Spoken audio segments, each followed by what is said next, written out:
sangat bangga percaya kepada Engkau Tuhan, yang begitu mengasihi kehidupan kami.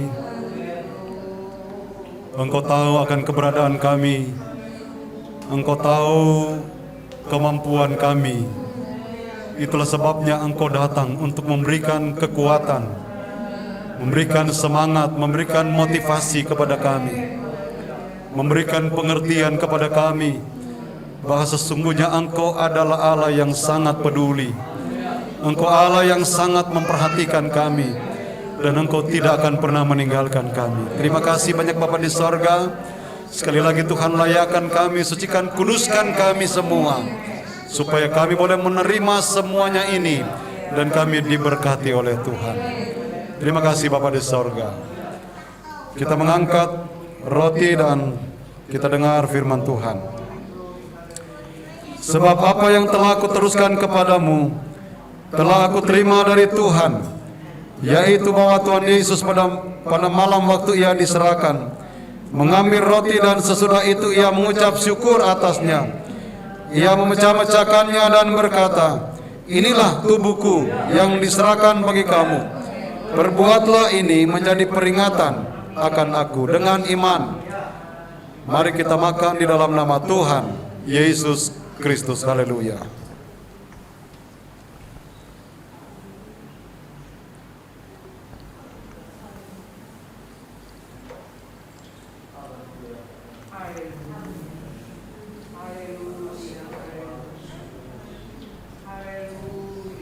Haleluya.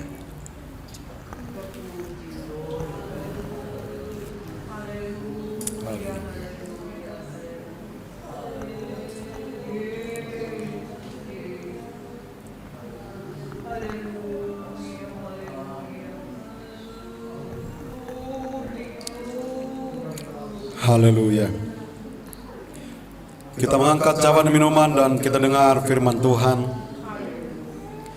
Demikian juga ia mengambil cawan sudah makan lalu berkata, cawan ini adalah perjanjian baru yang dimeteraikan oleh darahku.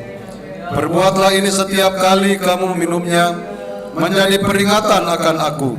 Sebab setiap kali kamu makan roti ini dan minum cawan ini, kamu memberitakan kematian Tuhan sampai ia datang. Dengan iman mari kita minum di dalam nama Tuhan Yesus Kristus. Haleluya.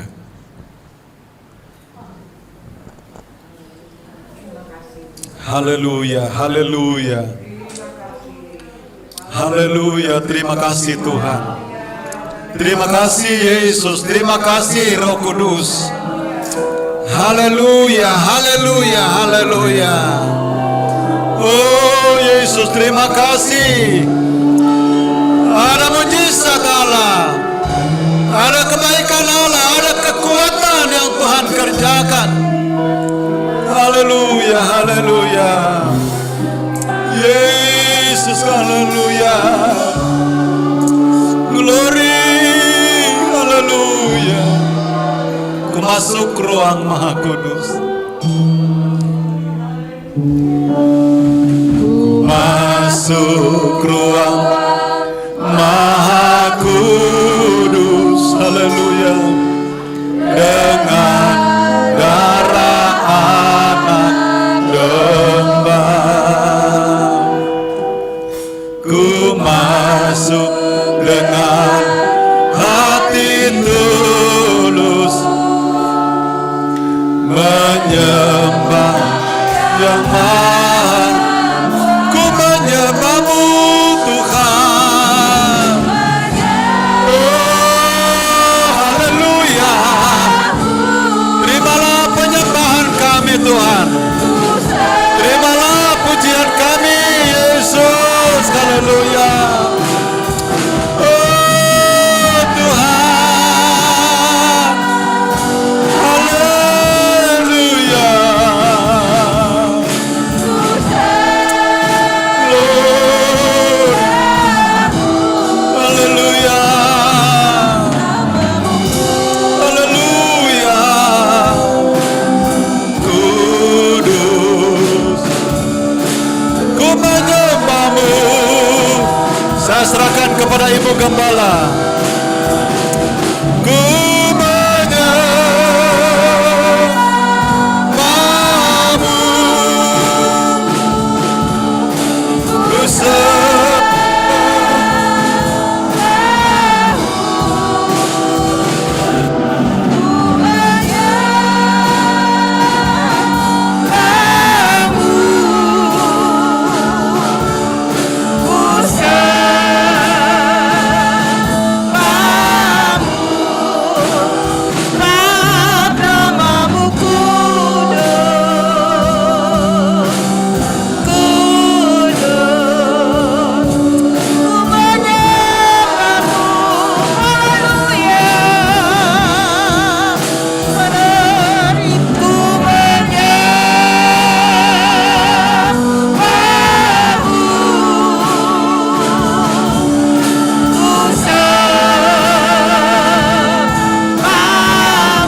bagi kami Tuhan.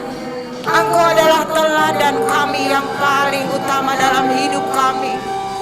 Segala sesuatu yang kami jalani dalam hidup ini, kami mau belajar meneladani Tuhan. Kami mau belajar memiliki karakter-Mu di dalam hidup kami, agar benar-benar Tuhan percaya kami, keyakinan kami akan terus bertambah dan bertumbuh di dalam Tuhan. Bahkan Tuhan, kami yakin dan percaya semakin hari kami diproses oleh firman dan Roh Kudus menjadi lebih baik, menjadi lebih benar, menjadi benar dan suci di hadapan Tuhan.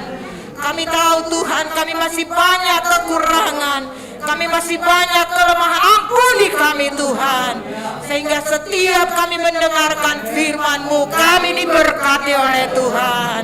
Kami mendapat jawaban dalam setiap persoalan hidup kami. Terima kasih buat tubuh dan darah-Mu yang kami sudah nikmati pada pagi hari ini. Kami yakin dan percaya bilur-bilur-Mu sudah menyembuhkan segala sakit penyakit kami. Kami dipulihkan oleh Tuhan, kami disembuhkan oleh bilur-bilur Yesus, sehingga mujizat Allah terjadi dalam kehidupan kami. Terima kasih Tuhan, biar tubuh dan darah-Mu menjadi kekuatan yang baru, semangat yang baru dalam hidup kami, sehingga kami berdiri teguh bagaikan batu karang di tengah-tengah hidup yang penuh dengan tantangan, di tengah-tengah hidup yang penuh dengan ujian dan tekanan. Kami teguh di dalam Tuhan, dan kami percaya kemenangan lepas kemenangan menjadi bagian kami semua, karena kami punya Tuhan yang menjadi teladan hidup kami. Terima kasih Tuhan, berkati hamba-Mu yang sudah melayani kami dengan firman-Mu. Tuhan pakai dia lebih heran, kekuatan kesehatan, Tuhan juga karuniakan hikmat urapan Allah ada di atas kehidupannya. Terima kasih, kami terima firman-Mu, kami terima tubuh dan darah-Mu dengan penuh ucapan syukur, hanya di dalam nama Tuhan Yesus Kristus. Haleluya. Amin. Silakan duduk. Puji Tuhan. Kita akan mengakhiri ibadah kita pada pagi menjelang siang hari ini. Mari kita bangkit berdiri dan kita nyanyikan doa Yabes. Saya kembalikan kepada Bapak Gembala. Kiranya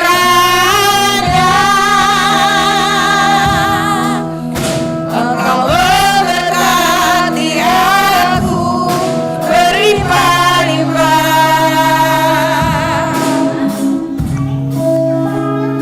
dan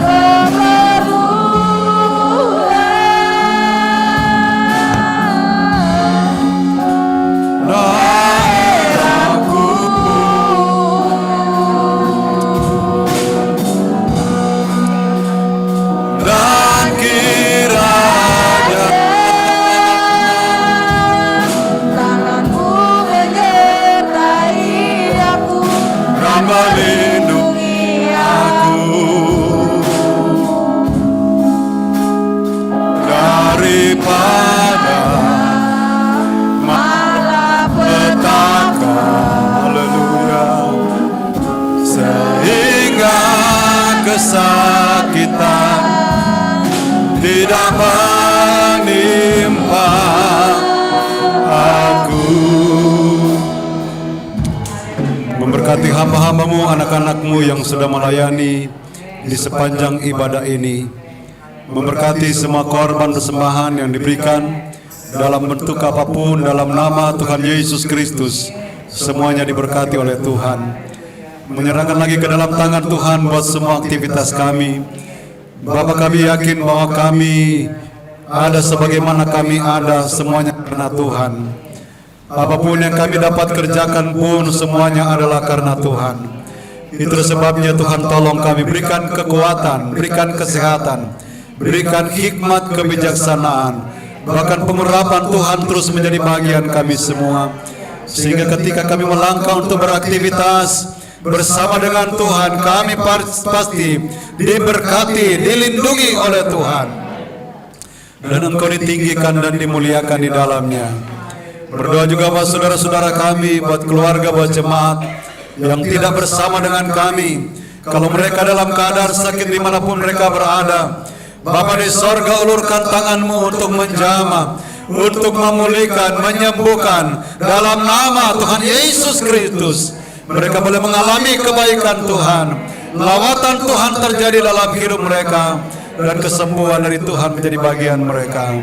Terima kasih banyak Bapa di sorga. Berdoa juga buat bangsa negara, pemerintah yang ada di Indonesia. Tuhan tolong bangsa kami ini, Engkau pulihkan bangsa kami ini dalam nama Tuhan Yesus Kristus. Bahkan teristimewa Tuhan, Engkau selamatkan bangsa kami ini. Pemerintah yang ada diberikan hikmat kebijaksanaan, agar mereka dapat menjalankan tugas mereka dengan sebaik-baiknya, demi kepentingan semua masyarakat yang ada di negara dan bangsa ini. Bapa, kami juga berdoa, kami percaya bahwa virus corona Engkau akan matikan, musnahkan, hentikan penyebarannya dalam nama Tuhan Yesus Kristus. Dan biar kami semua ada di dalam perlindungan Tuhan, sehingga terhindar dari virus corona dan varian-variannya, bahkan sakit penyakit apapun dilakukan oleh Tuhan dari kehidupan kami. Sebentar kami kembali pulang seperti dalam perjalanan kami.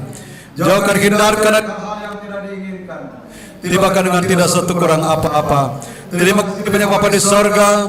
Dan pada akhirnya jemaat yang dikasihi Tuhan, pulang dengan berkat daripada Allah Bapa, cinta kasih Tuhan Yesus Kristus sebagai anak, persekutuan Allah Roh Kudus menyertai kita sekalian, menuntun, menghibur, menguatkan, bahkan meneguhkan iman percaya kita mulai pada saat ini sampai selama-lamanya. Tuhan Yesus datang kembali pada kali yang kedua.